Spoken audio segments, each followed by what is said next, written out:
Nakakapagtaka minsan, no, na bakit dumadating sa atin itong mga to.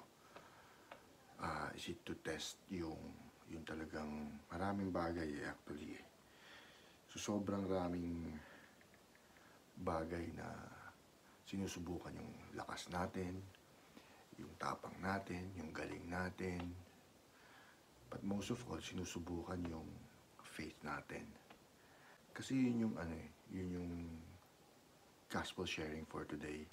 Sinasabi dito na yung mga yan, dapat daw nating ikatuwa pag pinagdadaanan natin kasi nasusubukan talaga yung ating perseverance.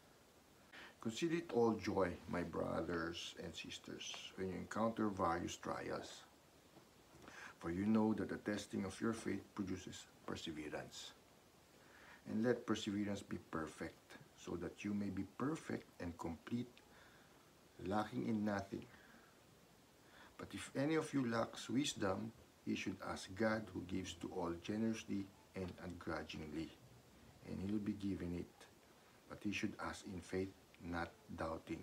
So sinasabi nga dito, no, na normal yung dumaan sa mga pagsubok, pero sana i-normalize din natin yung pagiging matatag natin. At the same time, yung perseverance talaga natin, manaig, na alam natin hindi tayo susuko. Pero at the same time, kung tumataas yung faith natin, hihilingin natin sa Diyos yun. Sabi nga dito, if you lack wisdom, then seek for God in the sense na very generous siya para pagbigyan tayo sa mga hiling natin. Pero sana, pag ginawa natin yun, ando doon yung point na hinihingi natin yan based doon sa faith natin na mabibigay sa atin. Ipakita natin through our faith na no matter what, kahit ano pa yung pagdaanan natin, no, kakayanin natin. Kasi nga, ang parang sinasabi dito ano ba yung ini-aim natin para dumaan tayo sa mga pagsubok? Ang dami yan Ang dami nating mga gustong, o ang dami nating mga objective sa buhay. Ang dami nating inaasam-asam sa buhay. Siyempre, andun na yung point na siguro meron yung tama o yung mga hindi. Pero kung para sa atin, para sa atin. At the same time, ando doon din yung ano ba talaga ang pinaka-purpose natin. Sa John 14 verse 6, I am the way, the truth, and the life, says the Lord. No one comes to the Father except through me. So parang ang pinaka-objective natin, yung pinaka-purpose natin, is yung to gain eternal life. So dapat the way we're going to earn that is i-live natin yung life natin dito na naaayon doon sa gusto ng Diyos, corresponding with our purpose, yung objective natin, together with other people. Andiyan na yung pakikitungo natin sa mga iba't ibang tao or sa iba't ibang mga nilalang or life as it is, kung paano natin bubuhayin or ibubuhay. Through it all, may mga pagdadaanan tayong pagsubok. Minsan sa sobrang pagsubok na dumadaan sa atin, bumibigay na tayo. Or actually, madalas sa minsan, nawawalan na tayo ng faith. More so, hindi na tayo naniniwala sa Diyos. Dumaan na ba kayo sa point na ganyan? Marami na akong pinagdaanan sa buhay, no? Actually, hanggang ngayon, pinagdadaanan ko pa rin yung mga trials na yan. Just yesterday, may mga naging problema. na instead na magalit ako, inintindi ko na lang. Nagpapasalamat ako dahil kahit papano, quite recently, and doon na yung realization sa akin na huwag nang masyadong maging negative sa buhay. Minsan mahirap kasi human nature natin talaga mag-react sa mga circumstances na talagang nagtitest nung ating nung patience, or kung ano pa dyan na talagang mga masasabi mo, mga pagsubok talaga. Pero yun na nga, i-apply mo yun at the expense of something valuable sa'yo. Like for example, yung sinasabi ko, I don't have to go into details, pero because of that misfortune, at the same time, sabihin natin, isa na naman pagsubok. Everything was going well until that thing na kailangan kong gumastos. Alam mo yun, meron na namang yung parang instead na nakakaipon yan biglang may mangyayari na malaking gastusin para lang yun lang pala yung pinaghirapan mo, gagastusin mo doon. Nakakainis, nakakawala ng pasensya or something. Minsan, you just have to pause for a while and then contemplate and then pray. Sa akin, sa isip-isipan ko, nagdadasal ako ng Lord. Kabayan niyo ako kasi gusto mo mag-away, gusto mo kung I don't know kung pwedeng gawin ko ano yung mga yan So yung mga ganong bagay, hanggang ngayon, pinagdadaanan ko. So, sa mga nanonood na napakakonti, para sa inyo to. Sana mapanood din ng iba. Kahit na siguro magkakaiba tayo ng mga pananaw o ng paniniwala, siguro isipin natin na pagsubok din yon na minsan either magtatalo ba tayo or mag-agree, magbagay na ganyan. No? So, sinyalis ba yon na sumuko? Do you even need signs? Minsan, yun yung mga yun yung mga basis natin para sabihin, oo, sige, gagawin ko ito. Total, nabigyan ako ng mga senyales. There's no need for signs if you think na kung ano yung ginagawa mo is part of ng purpose mo. Hindi mo na kailangan sabihin, hindi, gagawin ko ito kasi may sign na kailangan gawin ko ito. Yung mga ganung bagay, di ba? Which brings me to yung gospel nga for today, no? It's actually Mark 8, verse 11 to 13. The Pharisees came forward and began to argue with Jesus, seeking from him a sign from heaven to test him.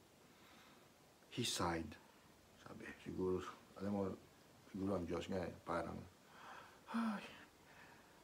siguro nagagana rin sa atin yan dahil we always seek for yung mga signs na gano'n. No, Lord, give me the sign, mga ganyang bagay. He sighed from the depth of his spirit and said, why does this generation seek a sign? Amen, I say to you, no sign will be given to this generation. Then he left them, got into the boat again, and went off to the other shore. Deadma. Hindi niya na pinansin. Kasi nga, sabi niya, bakit kailangan ng sign? Bakit ba itong generation na ito ang hilig sa mga sinyales? Bakit kailangan nating makakita ng sign bago pa natin paniwalaan ng mga bagay-bagay or bago pa natin sundin ng mga bagay-bagay or all those things? Pag dead man na lang na yon is a sign. Diba? Kumbaga parang sa pag nandiligaw ka, pag hindi ka pinapansin, sinyalis na yon. Sinyalis na yon na tumigil ka na, wala kang mapapala. Diba?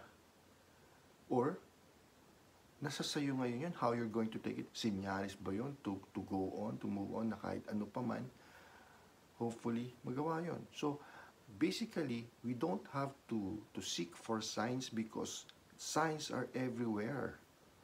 Lalo na with Jesus, the signs are everywhere. Di ba? You want to see a good sign as far as life is concerned? Look at your loved ones. If you're a father like me, look at your family. Look at your wife, look at your children.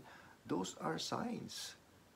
They are signs na talagang yun yung mga sinyalis para magampanan mo yung role mo. They are enough signs para magpatuloy ka sa mga kung anumang pinagdadaanan mo. Na enough na sila, di ba? So, we don't have to seek for signs dahil, yun na nga, gaya ng sabi ko, signs are everywhere. Nasa sayo na ngayon yun kung paano mo titignan ang mga bagay-bagay. But if we're going to be positive about life itself, makikita natin yan sa kahit anong bagay.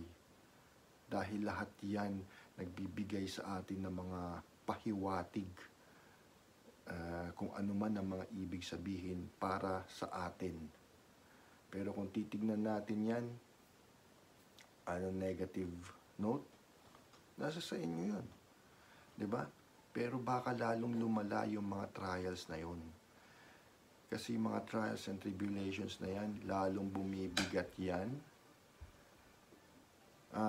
Dahil hindi natin tinitignan sa paraan na dapat.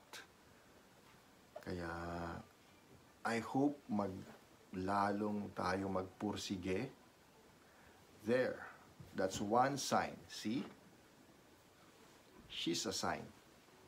Hello. See?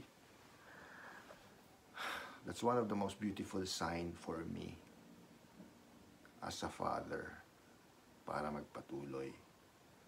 Despite of the fact na yung, alam mo yon, until now, dumadaan ako sa mga matinding pagsubok.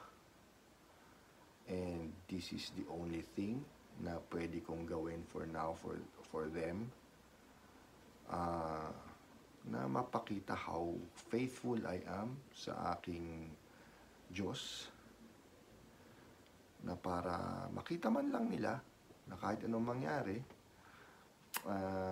other than they see me trying to do whatever it takes, pahirapan man o hindi, parang lahat pagsubok, napupolitika or nauudlot or kung ano man, gusto kong ipakita sa kanila na ando doon yung pagmamahal ko sa kanila para kahit papano, siguro as a provider, wala naman talaga ako maibibigay sa kanila for now, except yung pagmamahal na yun at yung pagiging faithful sa Diyos na no matter what, andito kami para magsilbi sa paraang alam namin at sa paraang magpapatibay lalo ng aming samahan bilang pamilya. Sa family, siyempre, we're part of that society na hopefully through our little way, we can contribute to society and earn also our spot up there. So sa mga lahat ng mga dumadaan sa mga pagsubok at naghihintay pa ng mga sinyales, nakapaligid po sa atin yung mga yan. Actually, even the trials na pinagdadaanan natin, lahat yung mga yan sinyales. Para lalo tayong magpursige at para lalong tumibay ang ating paninindigan at paniniwala sa Diyos. Or let's have a stronger faith. Yun lang po muna for